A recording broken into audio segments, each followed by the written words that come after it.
Welcome to the series of videos on the ancient Greek and Roman philosophers called the Stoics. These videos are going to be short and hopefully they will give you some insight into the enduring legacy of this group of people who lived thousands of years ago, but whose ideas about life are still very much worth thinking about today. We're going to start with the second leader of the Stoic school, one Cleanthes of Assos. Cleanthes was born in the coastal Greek city of Assos in 331 BC, and he would become the head of the Stoic school after its founder. Zeno of Citium died around 264 BCE. Not much is known about Cleanthes' life except what we can piece together from his own writings and from the works of other writers like Plutarch and Diet. The sparse biographical details that we have do leave us with some questions. For example, while we know that Cleanthes headed the Stoicoical, or the Painted Porch, we don't know exactly when he took over or how long he led it for. And there are debates as to whether he was succeeded by Chrysippus or by another man named Zeno.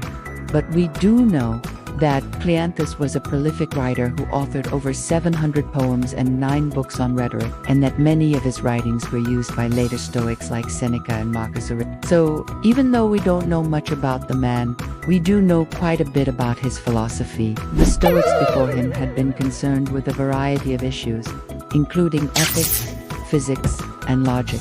But Cleanthes brought a new focus to the school. He wanted to find a way to live free from emotional disturbance. And so, he turned his attention to studying virtue and happiness.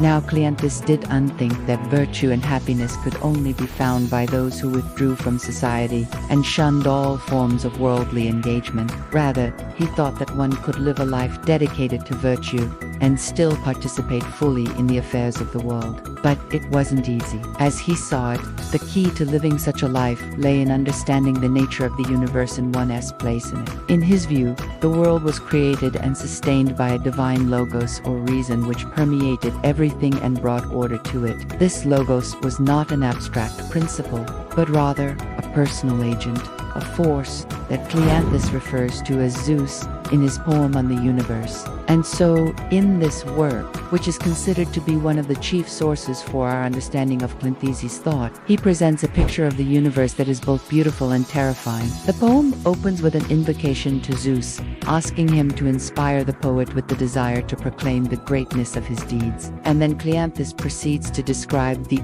awesome power of Zeus, how he is the source of all life and light, and how he is constantly working to bring order to the world. But Zeus is not just a distant, all-powerful being. He is also a source of wisdom and strength for humans. In fact, Cleanthes argues that it is through our contemplation of the divine logos that we become better and wiser ourselves. When we look up at the stars and see the order and beauty of the cosmos, we are reminded of our own mortality, and we are inspired to live lives that are in harmony with the rational order of the universe. So for Cleanthes, the study of nature and the contemplation of the divine logos were not just intellectual pursuits, but they were also a way of life. And by understanding the place that we have in the grand scheme of things, we are able to live more virtuous and happy lives. So, in his book on the nature of things, Cleanthes develops a complex cosmology in which the material constituents of the universe are air, fire,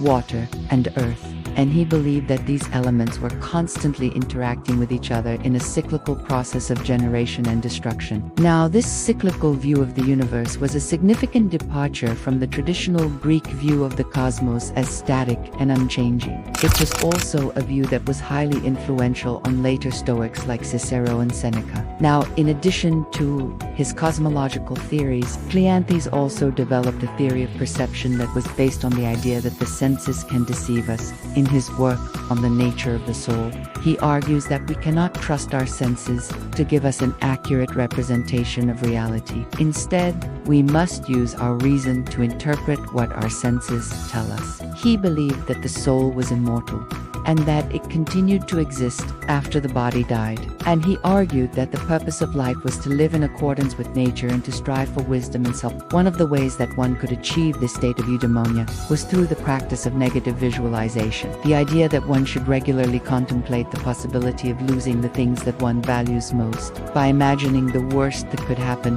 one could prepare oneself to accept whatever fate might bring. Now, this doesn't mean that the Stoics were a bunch of killjoys. who just wanted everyone to be sad all the time. Rather, the idea was that by facing up to the realities of life, including the possibility of death, one could free oneself from the fear and anxiety that often accompany those realities. By confronting our fears head-on, we can learn to live more bravely and more virtuously. In fact, Cleanthes himself wrote a poem about how one should respond to the prospect of death, and in it he urges the reader to welcome death as a natural part of life, and to remember that even the gods cannot overcome it. Cleanthes' thoughts on death were highly influential on later Stoics like Seneca and Marcus Aurelius, and they continue to resonate today as we grapple with our own mortality and try to make sense of our place in the universe. So, Cleanthes' approach to Stoicism was deeply influenced by his experiences. He had been a soldier and he had seen firsthand the horrors of war. He had also suffered personal tragedy,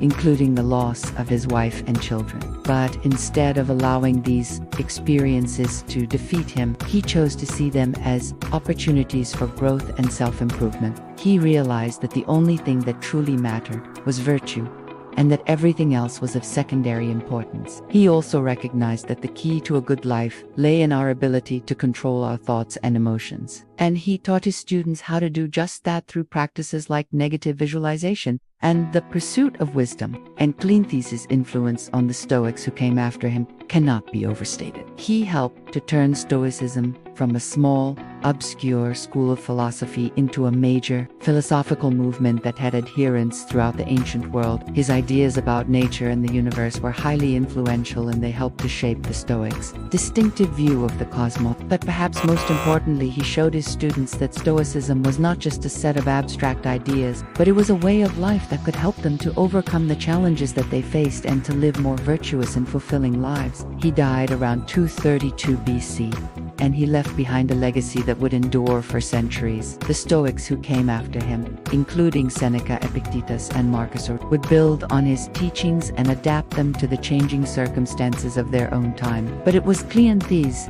who had laid the groundwork for this great philosophical tradition, and it was his emphasis on the study of nature, the contemplation of the divine logos, and the practice of negative visualization that would help the Stoics to develop their distinctive worldview and their distinctive approach to life. If you enjoyed this episode and you want to hear more about the ancient Greek and Roman philosophers called the Stoics, please subscribe if you haven't already. You can also check out the playlist on the channel, which has a bunch of videos about the Stoics, including one on Epictetus and another one on Seneca. Thanks for watching.